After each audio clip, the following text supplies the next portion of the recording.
Welcome back. Now, every page within ClickFunnels will give you the opportunity to change the appearance structure. And you'll see that on the right-hand side menu. And you'll see 4 buttons at the top, as well as a preview button. For example, you can change the structure of the sections. You can manage the existing sections. And you'll see those sections as they are constructed with this particular page, or you can add in a section. You can choose as to what you want that section to look like, and you can drag and drop that section into your existing page.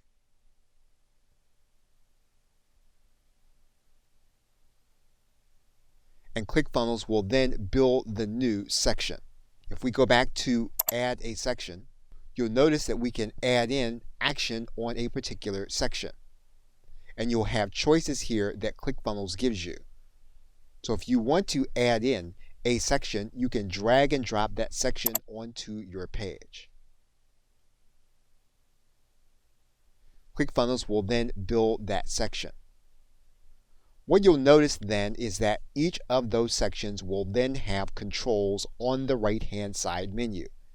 For example, the section that we just added will have settings of its own.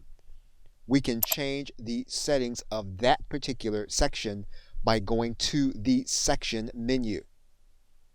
We can take away that menu by clicking inside of the page. Going back to the section menu, what you'll see here is that you have settings and advanced elements.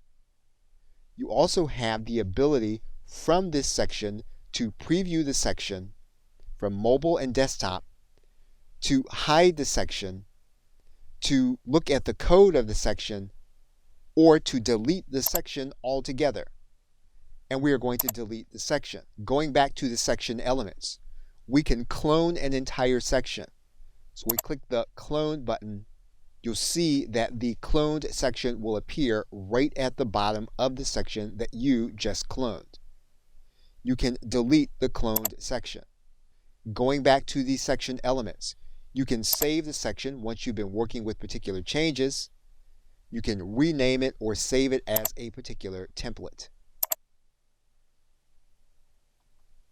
And once again, we can delete a section altogether. Okay, so with that, thanks, and I will see you in another video.